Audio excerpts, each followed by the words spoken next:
Hello and welcome to Rando Rob. Each week on Rando Rob, I'll be showing and discussing one item from my large collection of collections.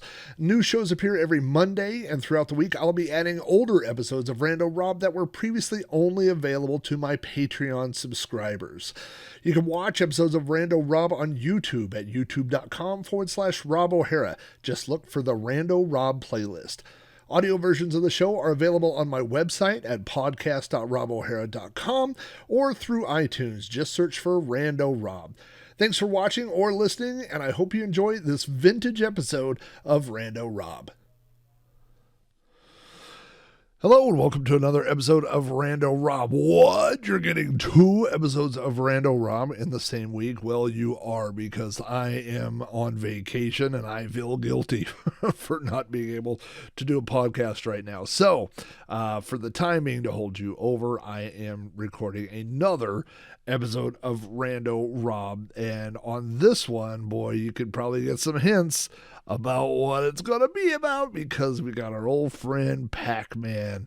And Pac-Man, I think, if you are of a certain age, you only have to be a few years older than me, and your video game mascot is Mario. Mario was everywhere. Mario was on everything. He was on TV. He had his own show. He had his own cartoon. He had cereal. He had everything, right? But just a few years before that, it was Pac-Man. And Pac-Man was literally represented all video games. People would say, "Oh, you got the Pac-Man." That was like some kind of, litmus test, or the bar of entry. Every arcade had Pac-Man. Everybody played Pac-Man. Everybody knew how to play Pac-Man. Not everybody was good at Pac-Man. I'm terrible at Pac-Man. Pac-Man was just everywhere. It's hard to,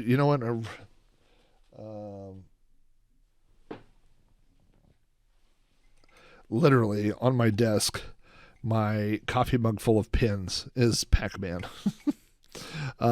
Which is, this is an old vintage mug that I picked up at some point along the way at a thrift store. I didn't have this when I was a kid, but Pac-Man was on everything. He had shirts and everything, just everything. And so there were these 2 guys named Buckner and Garcia. Where did I set this down? Gary and Jerry. Gary Garcia and Jerry Buckner. And they said, you know what? We're going to write a song.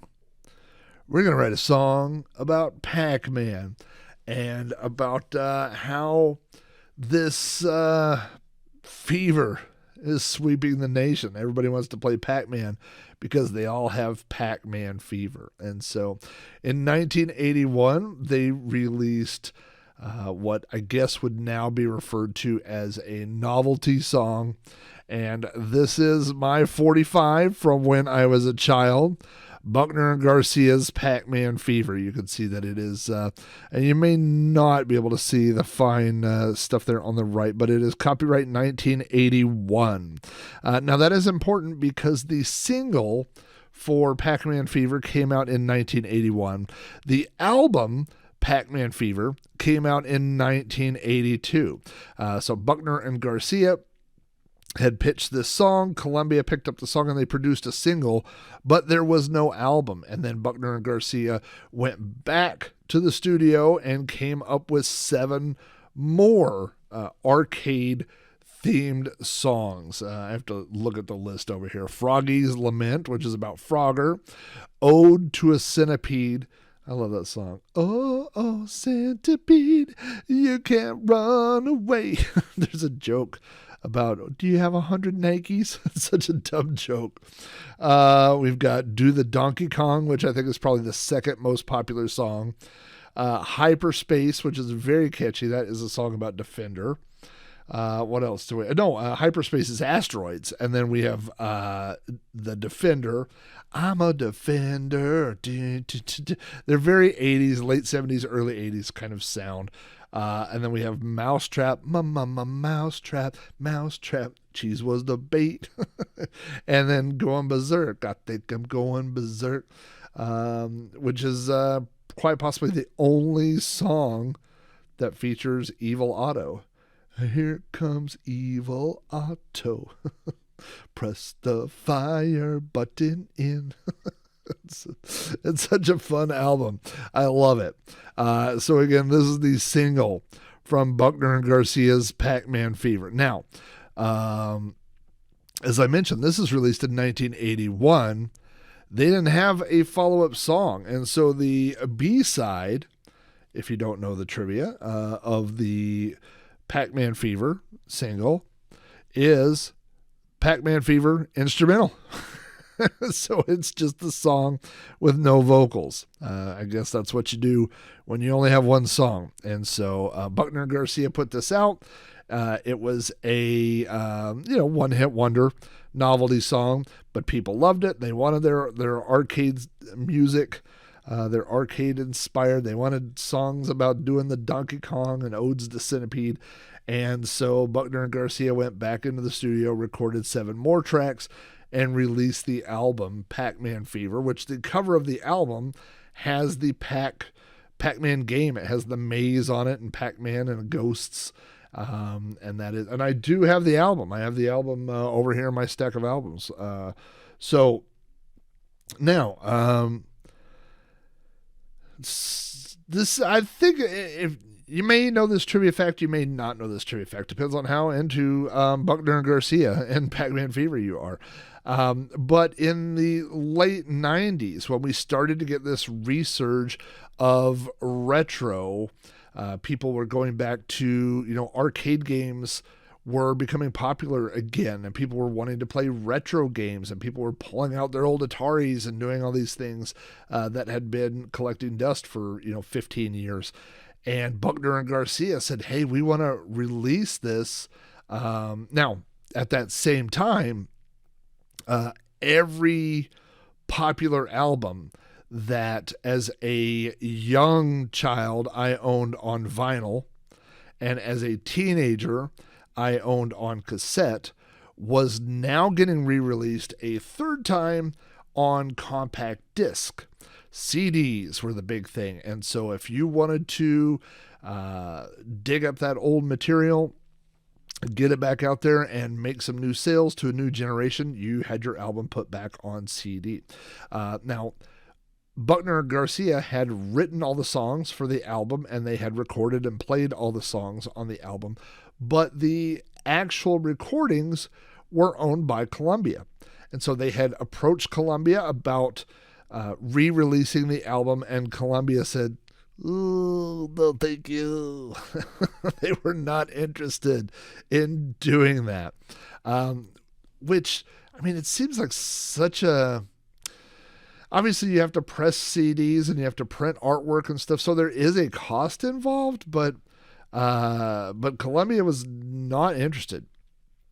But Buckner and Garcia owned the songs, not the recordings, but they owned the songs. And so Buckner and Garcia went back into the studio in 1999 and re-recorded the entire album.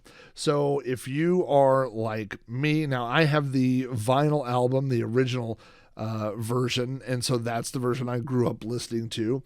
And I was, the re-release version sounds very, very similar. But if you are really familiar with the original, you will spot differences. I think the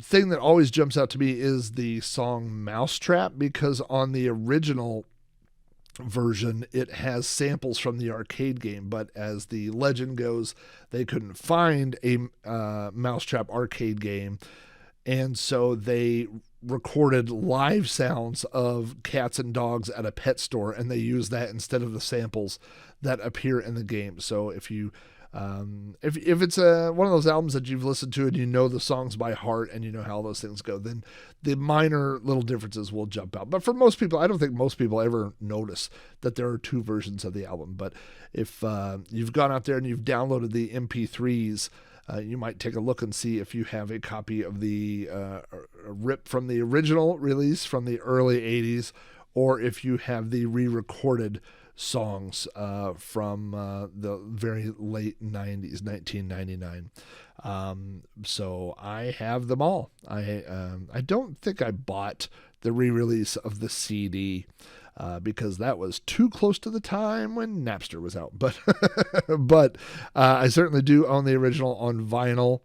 And I probably owned it on cassette at some point, and it was also released on 8-track. I've never owned the 8-track version.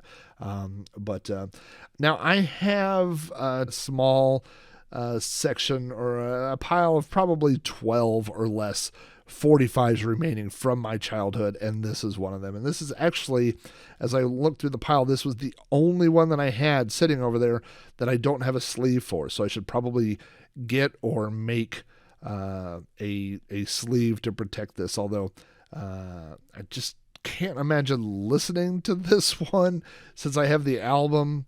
I mean, I guess if I want that sweet instrumental so I can record my own cover tune, then I may need to clean this up and give it a spin on the old USB turntable. I have a turntable, one of those Ion ones. I think the first generations were pretty cheap. This is the second generation one, which had a little bit better build quality, and it does have RCA out, so I can run it to a stereo tuner, but it also has a USB out, and so I'm able to connect it right to the PC and record from vinyl to the computer and make MP3s off of vinyl.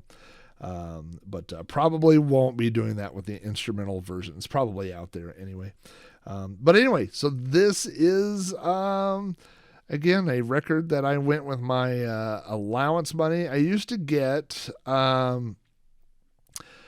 if I remember this right, when I was a kid, I used to get $3 a week if I did all my allowances, and or if I did all my chores, I got $3 a week for allowance. And I would go to Walmart, and you could get 45s for $1.50, $1.49, something like that. Maybe they were $1, and I got 2 with tax, but whatever it was, I could buy 2 with my weekly allowance. And so I remember going, and there were just certain songs, like when Weird Al Eat It came out, I was like, I gotta have that 45, and this is definitely one that I had to have. When I first heard that song, I went right down to Walmart and picked up a copy of Pac-Man Fever, and here it is. So hope you guys are having a great week. I hope, as I talk to my future self or my past self, I hope I'm having a great week as we're enjoying our time in Pigeon Forge, Tennessee, and then off to Washington, D.C. to both for little work, but mostly pleasure.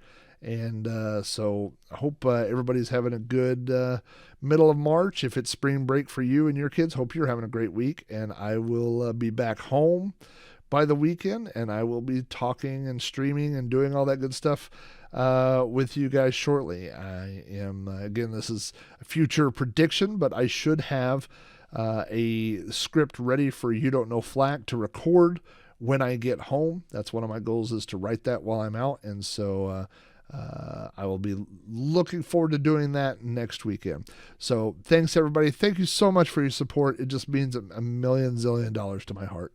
It's more than heart. It's plus ones. Thank you for all the plus ones. I'll talk to you guys all soon.